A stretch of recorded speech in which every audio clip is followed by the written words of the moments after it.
On reste en Afrique avec le Cameroun qui accueille jusqu'au 6 février la CAN, la Coupe d'Afrique des Nations de football. Le tournoi a commencé hier avec la victoire du pays hôte de but à 1 face au Burkina Faso.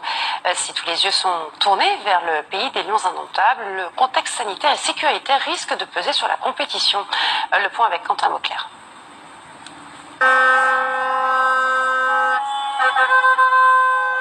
Jour de fête dans la capitale camerounaise.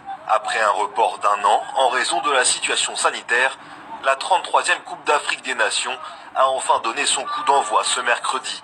Une compétition attendue par les fans du ballon rond, mais qui se déroule dans un contexte sanitaire compliqué. Pandémie de Covid-19 oblige, des mesures ont été mises en place pour accéder au stade. Enregistrement en ligne, vaccination ou encore test négatif, l'ensemble de ces facteurs sont notamment demandés pour voir un match. Pour autant, toutes ces restrictions ne semblaient pas avoir d'effet sur la motivation des supporters camerounais. À l'entrée du stade, j'ai dû présenter une carte de vaccination, peut-être rapide que j'ai effectuée hier. Et on m'a délivré un pass. J'étais contre la vaccination. J'ai été vraiment, comment dirais-je, j'ai vraiment été motivé cette fois-ci à me faire vacciner.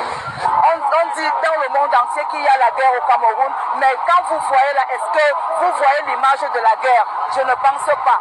Là, il y a tout le monde. On a les anglophones, on a tout le monde est regroupé aujourd'hui. C'est pour ça cet amour. Preuve que le Covid-19 risque de perturber le bon déroulement de la compétition.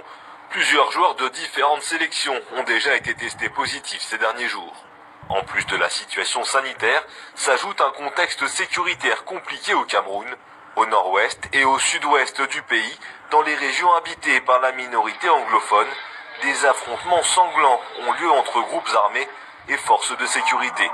Selon l'ONU et des ONG, lors des 4 dernières années, ces violences auraient fait plus de 3500 morts, principalement des civils.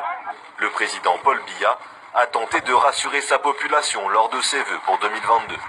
Je voudrais à nouveau redire la détermination inébranlable du gouvernement à restaurer la paix dans les régions en proie à des menaces sécuritaires.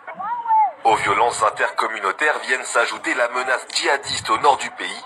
Le groupe terroriste Boko Haram a déjà commis de nombreuses attaques depuis 2015. La dernière exaction a eu lieu dans la nuit du 16 au 17 décembre dernier. 6 civils d'un village proche de la frontière nigériane avaient alors été tués.